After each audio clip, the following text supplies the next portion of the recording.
જય દ્વારકાધીશ મિત્રો જ્યોતિષશાસ્ત્રના વિવિધ વિષયો ઉપર આપણે વાત કરી રહ્યા છીએ। આપ સૌ જોડાયેલા રહો છો એ વાતનો આનંદ છે। હજી સુધી ચેનલને સબસ્ક્રાઈબ ન કરી હોય તો ચેનલને સબસ્ક્રાઈબ કરી લેજો।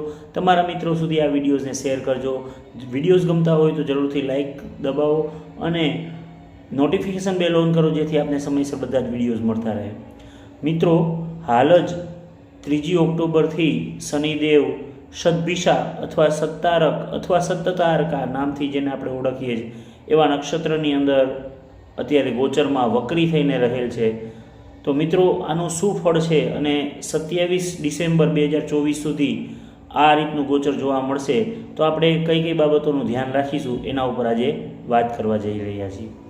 મિત્રો, સદભિષા એ 100 વૈદ્ય એવા તારાઓ છે કે જેઓ આપણા શરીરની તમામ પ્રકારની સ્વાસ્થ્યને લગતી પીડાઓને દૂર કરી શકે એમ છે।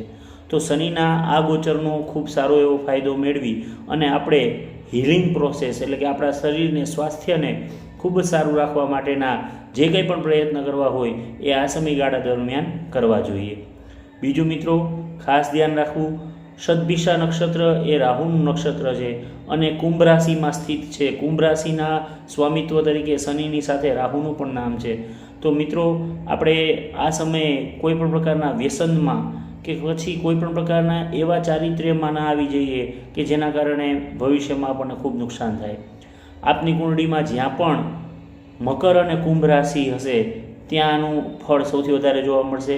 એટલે કે 10મી રાશિ અને 11મી રાશિને લગતું જ્યાં પણ તમારા જે કુંડળીના ભાવમાં 10મી અને 11મી રાશિ છે એના સંબંધોમાં તમારે ખાસ ધ્યાન રાખવું પડશે, કારણ કે ત્યાં બોલવામાં કાંઈ એવું ન બોલાઈ જાય જેથી સંબંધો વણશે અને એનું ભવિષ્યમાં આપણે કોઈ ખરાબ ફળ મળે। તો મિત્રો, બોલવામાં, કોમ્યુનિકેશનમાં પણ ખૂબ ધ્યાન રાખવું જોઈએ। રાહુદેવ છે એ ટેકનોલોજી સાથે સંકળાયેલા છે। તો આપની કુંડળીમાં જ્યાં પણ મકર રાશિ અને કુંભ રાશિ આવે છે એ સંબંધમાં જો આપ ટેકનોલોજીનો ઉપયોગ કરશો તો આપને આ સમય દરમિયાન ખૂબ જ સારો ફાયદો મળશે।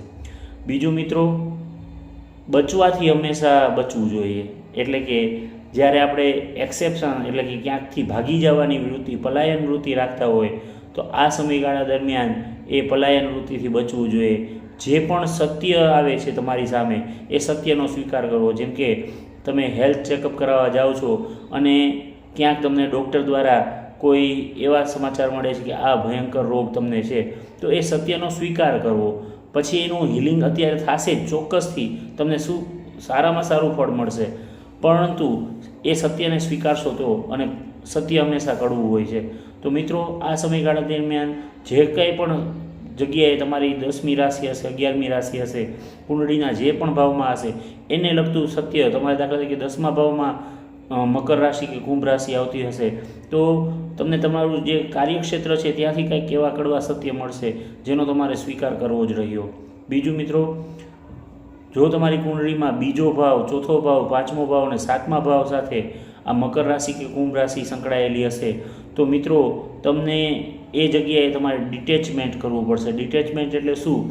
સાત્વિક ડિટેચમેન્ટની અહીંયા વાત છે કે તમારે તમારા સંબંધોમાં ક્યાંક ને ક્યાંક એક બાઉન્ડ્રી બાંધવી પડશે, એક સીમા આપવી પડશે કે આ સીમા સુધી જ તમે કોઈને કોઈ સલાહ સૂચન આપી શકો છો। બની શકે છે કે આ સમયગાળા દરમિયાન એ જે બીજા ભાવ, ચોથા ભાવ, 7મા ભાવ કે 9મા ભાવને લગતા જે કોઈ પણ વ્યક્તિઓ તમારી સાથે સંકળાયેલા છે એને તમારી સલાહ ન ગમે, એ તમારી સલાહનો સ્વીકાર ન કરે તો ત્યારે તમારે તમારી મર્યાદાઓને ધ્યાનમાં રાખી એમને એમની જિંદગી એમની રીતે જીવવા માટે સ્વતંત્રતા આપવી જોઈએ। આમ શનિદેવનું વક્રી થઈને અહીંયા રેટ્રોગ્રેડ પોઝિશનની અંદર કુંભ રાશિની અંદર રાહુના નક્ષત્રની અંદર સદભિષા નક્ષત્રમાં સારામાં સારો આપણે લાભ લઈએ અને શનિદેવની ઉપાસના કરી અને જેટલું શરીરમાં સ્વાસ્થ્યમાં હેલ્થ કોન્શિયસ થઈને આપણે ધ્યાન આપી શકીએ એટલું આનું ઉત્તમ ફળ આપણને મળી શકે। તો મિત્રો, આજના વિડીયોમાં બસ આટલું જ। હજી સુધી ચેનલને સબસ્ક્રાઈબ ન કરી હોય તો ચોક્કસથી ચેનલને સબસ્ક્રાઈબ કરી તમારા મિત્રો સુધી આ વિડીયોઝને શેર કરો અને વિડીયોઝ ગમતા હોય તો ચોક્કસથી લાઈક કરો અને નોટિફિકેશન બેલ ઓન કરો જેથી આપને સમયસર આ બધા વિડીયોઝ મળતા રહે। આજના વિડીયોમાં બસ આટલું જ। જય દ્વારકાધીશ।